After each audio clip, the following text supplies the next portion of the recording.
7 kebiasaan sehari-hari yang bakalan mempercepat progres penurunan kadar lemak kita di seluruh tubuh, mau di pipi, di lengan, di paha, di dada, dan yang paling susah adalah di perut kita. Jadi apa aja sih kebiasaan-kebiasaannya? Sebenarnya gue ada banyak banget kebiasaan, tapi untuk video kali ini gue spesial bakalan ngerangkumin 7 kebiasaan yang paling penting dan paling efektif gimana caranya kita itu bisa mempercepat progres supaya kayak klien gue ini ya. 4 bulanan gue coaching yang awalnya kadar lemaknya 35% ke atas, tinggi banget. Sekarang udah turun ke kadar lemak 20%-an. Bahkan yang lain ini ya, yang kadar lemaknya 25%, perutnya buncit, ototnya masih nggak kelihatan, gue coaching selama 4 bulanan, dan sekarang abs-nya udah mulai muncul, ototnya pun juga udah mulai jelas, urat-uratnya udah mulai keluar. Dan gue juga terapin di diri gue sendiri yang awalnya kadar lemak gue itu tinggi banget, mukanya cabi berjerawat karena makanannya nggak sehat ya. Kadar lemaknya tinggi, 30% gini, dan gue akhirnya bisa mempertahankan kadar lemak yang rendah. Yaitu kalau buat cowok 15% kayak gini. Ataupun buat cewek itu sebenarnya kalau yang ideal itu adalah kadar lemak sekitaran 20% kayak gini. Apa aja kebiasaan-kebiasaannya? Kita langsung bahas aja satu persatu. Nah, sebelum kita ke pembahasan kebiasaan, kita wajib pahamin dulu kalau misal kita mau menurunkan kadar lemak yang awalnya misalnya kalau cowok 40% kayak gini atau bahkan 25% kayak gini, perutnya buncit ya, berlemak. Kalau buat perempuan nih misalnya 45% kayak gini atau 30% kayak gini ya. Setiap harinya kita wajib mengatur kebiasaan kita. Dan yang kita mau atur adalah kebiasaan menuju ke kadar lemak yang lebih rendah, bukan menuju ke kadar lemak yang lebih tinggi ya, naikin berat badan akhirnya. Dan itu pastinya butuh apa? Butuh pengorbanan ya, nggak cukup cuman motivasi. Butuh kita juga apa? Trial and error. Harus coba dulu, ntar gagal lagi. Tapi kali ini gue bakalan kasih tahu kebiasaannya yang tidak akan membuat kita gagal. Teman-teman cobain aja dalam seminggu, kita bakalan mengalami penurunan 3-5 kg dari berat badan, lingkar perut 3-5 cm. Apa kebiasaan yang pertama? Kebiasaan yang pertama, yaitu kita wajib untuk memulai makanan pertama kita atau memulai hari dengan mengkonsumsi protein yang tinggi. Contohnya misalnya telur, ayam, sapi, ikan, kambing, ataupun hewani lain. Dan juga rendah karbohidrat atau rendah gula. Artinya apa? Artinya dengan kebiasaan kita yang paling pertama. Kalau misal teman-teman nih, sehari-harinya gampang banget ngantuk. Di kantor udah pengen tidur. Belum kelar satu kerjaan, udah ngantuk. Siang udah ngantuk. Karena apa? Karena kita kebiasaannya adalah pagi-pagi udah makannya apa? Makannya kue, pisang goreng, kopi manis. Yang membuat kita jadi gampang ngantuk. Kenaikan insulin yang ditimbulkan dari kenaikan gula darah yang tinggi itu ya, karena kita makan karbohidrat, karena kan karbohidrat itu bakalan jadi gula di badan kita. Kalau kita makan itu mulu, di pagi hari ya, udah ibaratnya makan pertama gitu ya, itu bakalan insulin kita bakalan naik banget ya, gula darah kita juga naik, sehingga apa? Sehingga pada saat nanti gula darahnya normal, ketika insulinnya ngemasukin gula ya ke dalam sel, kita bakalan jadi apa? Jadi ngedrop tuh insulinnya. Nah, pada saat drop, kita bakalan jadi ngantuk. Itu yang terjadi setiap hari tuh, yang membuat kita apa? Jadi ngantuk-ngantukan dan gak produktif. Apalagi disuruh olahraga. Kerja ya pusing ya kan, apalagi olahraga ya capek. Nah, di makanan yang pertama ini, kalau misalnya kita mengganti dengan makanan protein hewani, misalnya kayak gue gini, steak gini ya, makan pertama 400 gram kayak gini, atau misalnya udang kayak gini, gue bakalan punya tenaga tambahan nih. Yang efeknya apa? Olahraga jadi moodnya tinggi. Gue jadi lebih aktif sehari-harinya. Pekerjaan lebih cepat selesainya. Selesainya tuh bener ya, nggak ngawur. Karena apa? Karena kita juga dibantuin tuh ya untuk mikir dengan makanan-makanan yang bernutrisi itu. Ngasihin kita boost of energy. Karena banyak banget nih kalau misalnya teman-teman nggak tahu, fungsi protein itu bukan hanya untuk apa? Untuk bentuk otot doang. Tapi untuk naikin fungsi kognitif kita. Fungsi otak kita berpikir. Jadi itu pentingnya kita, kebiasaan yang pertama ya, mengkonsumsi protein yang tinggi. Supaya kita jadi apa? Supaya kita jadi produktif orangnya. Banyak gerak, nggak ngantukan. Yang kedua, kalau kita langsung mengkonsumsi protein di pagi hari, kita bakalan meningkatkan metabolisme kita. Karena protein itu, sifat termogeniknya itu paling tinggi. Artinya apa? Artinya kalau kita mengkonsumsi protein di pagi-pagi nih, konsumsi protein, atau misalnya teman-teman puasa, pas buka puasa makan langsung protein gitu ya, kita tuh butuh energi lagi tuh untuk mencerna protein. Yang bakalan protein itu jadi rambut kita, kulit kita, otot kita, dan juga fungsi hal lainnya. Tapi kata kuncinya inget ya, kita jangan pakai bumbu manis. Dan juga kita wajib rendah karbohidrat. Kalau misalnya kita proteinnya banyak tapi karbonya juga banyak, ya gula darahnya ikutan naik juga tinggi. Ya kita tetap ngantuk-ngantukan aja. Jadi kita mau jaga keadaan insulin kita jangan sampai terlalu tinggi. Kalau misalnya makannya proteinnya banyak, ya kan insulinnya naik. Tambah lagi karbo, makin naik lagi tuh insulinnya. Jadi kita nggak mau terlalu tinggi tuh insulinnya. Dengan apa? Dengan mengkondisikan proteinnya itu tinggi dan juga karbohidratnya tuh serendah mungkin. Oke, kalau perlu nggak usah dulu makan karbo pas buka puasa. Ya itu kebiasaan yang pertama. Kita wajib buka puasa atau memulai hari dengan mengkonsumsi tinggi protein. Gue bakalan jamin lu nggak bakalan ngantuk-ngantukan dan juga lu bakalan jadi jauh lebih produktif sehingga kita pembakaran kalorinya akan lebih banyak setiap harinya. Nah, kebiasaan yang kedua yaitu apa? Yaitu kita wajib untuk meningkatkan tingkat aktivitas harian kita dengan ngelakuin jalan kaki minimalnya itu 8.000 sampai 10.000 langkah setiap harinya. Jadi kalau misalnya teman-teman pagi-pagi tuh ya, teman-teman bisa langsung jalan tuh di kompleks setengah jam. Itu udah kekumpul 3.000. Misalnya di kantor lagi istirahat, teman-teman mau beli makanan ya, mau beli daging gitu kan, teman-teman jalan kaki ya, menghemat bensin Pak. Kita pakai bensin di badan kita sendiri, itu lemaknya itu. Jadi teman-teman itu harus aktif setiap harinya, kemana-mana jalan, oke? Yang penting kita memenuhi 8.000 sampai 10.000 langkah itu. Karena kalau misalnya kita 8.000 langkah setiap hari atau 10.000 langkah setiap hari, itu sama dengan kita membakar setengah kilo lemak dalam satu minggu. Itu 3.500 kalori ya, itu banyak banget. Itu lingkar perutnya bakalan ngecil banget. Jadi itu tuh, kita wajib lakuin jalan kaki, misalnya pagi-pagi nih, ya kan, daripada kita langsung megang HP, langsung scrolling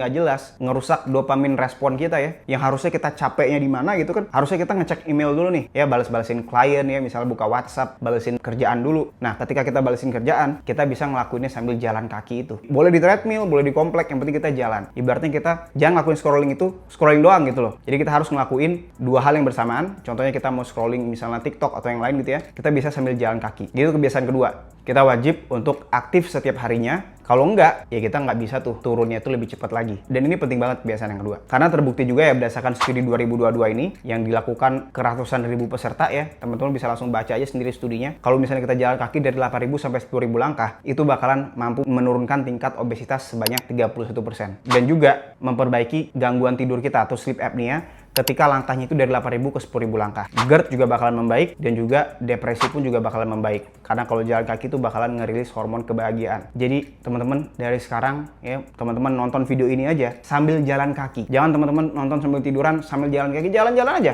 Ya, kita spending energi terus. Nah, kebiasaan yang ketiga, ini adalah kebiasaan yang paling penting. Kalau misalnya teman-teman nge-skip kebiasaan yang ketiga ini, kita nggak bakalan apa? Nggak bakalan sukses dietnya. Nggak bakalan kita menuju ke kadar lemak yang ideal itu, karena kecenderungan kita nanti untuk cheating ya, untuk makan di luar program gitu, makan karbo banyak-banyak, makan junk food segala macam gitu ya, itu bakalan lebih tinggi. Karena kebiasaan ketiga apa? Kita wajib untuk mencukupi kebutuhan protein kita, Pak. Nah, kebutuhan protein kita tuh sebenarnya seberapa? Nah, kalau misalnya teman-teman itu tergantung dari tinggi badan dan juga berat badan saat ini, termasuk juga massa ototnya. Jadi semakin banyak massa ototnya, kita butuh asupan protein semakin banyak. Jadi buat teman-teman gampang aja ya, kita wajib untuk mengkonsumsi sekali makan itu 50 gram protein sampai 100 gram protein. Itu kira-kira 200 sampai 400 gram steak atau paha ayam fillet. Jadi minimalnya kita mau memenuhi kebutuhan protein 2 gram dikalikan dengan berat badan ideal kita. Misalnya gue nih, berat badan ideal gue tuh 64 dengan tinggi 170 ya. Berarti kebutuhan minimal gue tuh 128. Nah, tapi biasanya gue mengkonsumsinya itu sampai 170 gram ke atas. Karena gue mau maksimalin banget metabolisme gue dan juga pertumbuhan otot gue. Dan juga kalau misalnya kita mengkonsumsi protein ya, kebiasaan ketiga ini, kita secara tidak langsung menepis keinginan kita untuk craving manis. Karena ini dibuktikan oleh dua peneliti ya, Robbenheimer PhD dan Simpson PhD. Ini studi terbaru ya, 2023. Kalau misalnya kita itu mengkonsumsi proteinnya itu kurang dari 10% di setiap makanan kita di sehari-harinya, kita bakalan cenderung mengkonsumsi karbohidrat dan juga lemak. Dan otomatis yang terjadi adalah energi surplus. Malah kebanyakan energi, malah menggendut kita. Tapi kalau kita misalnya kebanyakan makan protein, yang terjadi adalah apa? Yang terjadi adalah yang bagian bawah tuh, teman-teman lihat di statistik ya. Yang terjadi adalah energi defisit. Dan kita jadi gampang kenyang. Dan kita juga menghindari makanan-makanan yang naikin gula darah. Yang rasanya tuh emang enak, bikin candu. Tapi kalau misalnya lagi berprogres nurunin kadar lemak, kita anti banget sama yang begitu. Ya, kecuali kita udah ideal, baru nggak apa-apa kita sekali-sekali. Tapi kalau mau berprogres, ya kita wajib apa? Wajib jaga pola makan kita. Nah, kebiasaan yang keempat, ini penting banget nih buat teman-teman yang serius untuk nurunin kadar lemaknya, bentuk badan ideal, lawan jenis mulai mendekat, ya kan? Kita juga hasil labnya jadi bagus, kita jadi jauh lebih menarik ya, muka jadi semakin lebih bersih dibandingin sama kalau gue yang dulu gitu ya, yang demen banget sama makanan-makanan ini. Apa kebiasaan yang keempat? Kita wajib untuk stop dulu mengkonsumsi makanan yang berbahan dasar tepung dan juga makanan yang manis-manis, termasuk juga minuman yang manis-manis setiap hari. Jadi kata kuncinya gitu, kita wajib stop untuk makan kayak gitu itu setiap hari. Kalau misalnya kita mau makan kayak tadi ya, yang ibaratnya makanan berdosa, itu tergantung dari keinginan teman-teman. Kalau teman-teman mau disiplin banget nih, misalnya teman-teman mau jadi aktor, teman-teman mau jadi model, harus badannya bagus, ya teman-teman harus disiplin. Misalnya teman-teman mau apa? Mau nyari gadun, ya kan?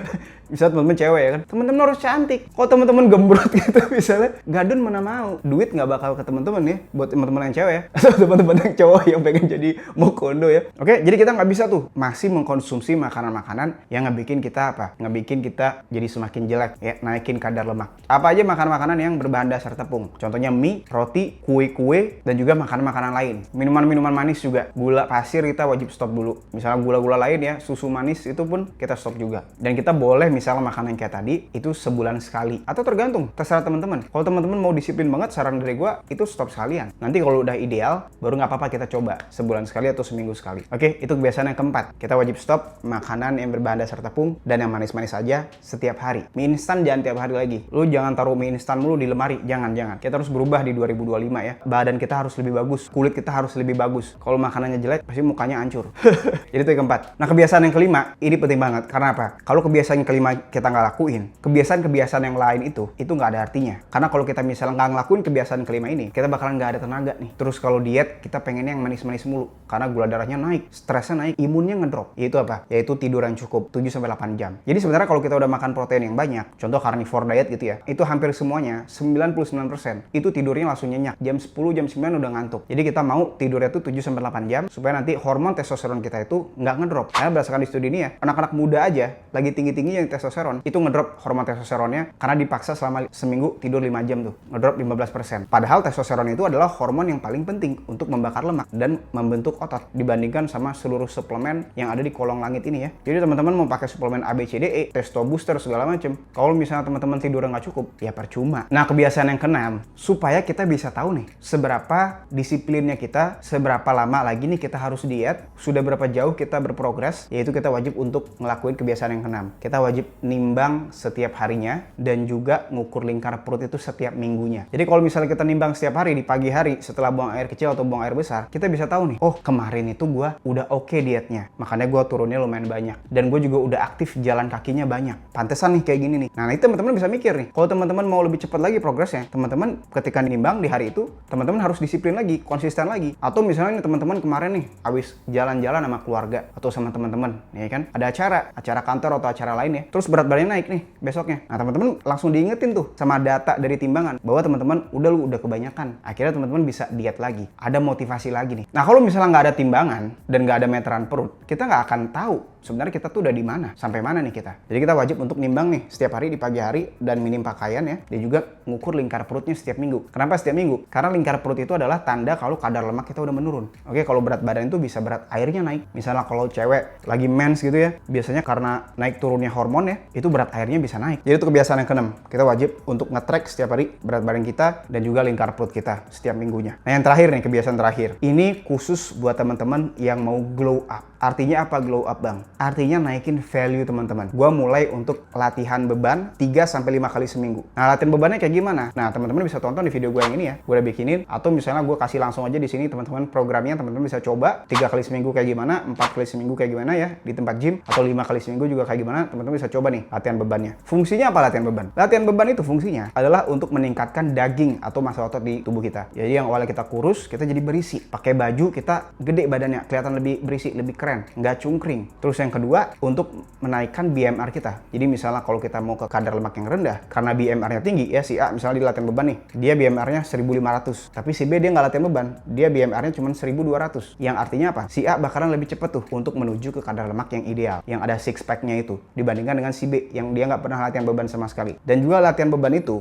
bakalan meningkatkan kekuatan tulang kita, Pak. Bukan cuma kekuatan tulang, dia tuh ngasih stimulus pembentukan otot lain. Oke, jadi kita semakin kuat nih. Kita bisa bawa galon bisa lebih berat. Berarti kita jadi maskulin kalau cowok ya. Kalau cewek nggak akan bisa maskulin. Karena cewek nggak punya testosteron ya setinggi cowok. Karena organnya nggak ada, testisnya nggak ada. Jadi cewek, kalau misalnya cewek mau latihan beban, jangan takut. Karena tidak akan bisa sebesar cowok. Jadi cewek bakalan kenceng kulitnya, otot juga kenceng ya. Terutama otot glutes juga jadi bakalan bagus. Jadi segitu aja ya video dari gua. Itu 7 kebiasaan yang kita wajib lakuin di 2025 ini. Supaya nanti kita bisa mempercepat progres penurunan kadar lemak kita. Nah, kalau misalnya teman-teman mau di coaching langsung dari gua bikinin menu makanannya apa aja, cara masaknya dan beli bahan makanannya di mana aja, termasuk link-link pembeliannya. Dan kalau kita lagi di luar, itu makannya apa aja, termasuk program latihan di rumah ataupun di tempat gym setiap harinya apa aja. Dan gue monitor langsung supaya kayak klien gue ini ya, 5 minggu aja gue coaching, itu turun 11 kg dan abs udah mulai kelihatan. Karena dia juga rajin tuh, report jalan kaki 10.000 langkah setiap harinya. Nah kalau misalnya teman-teman tertarik, teman-teman bisa langsung daftar aja di link di deskripsi atau di link di kolom komen. Segitu aja video gue, see you next video, bye.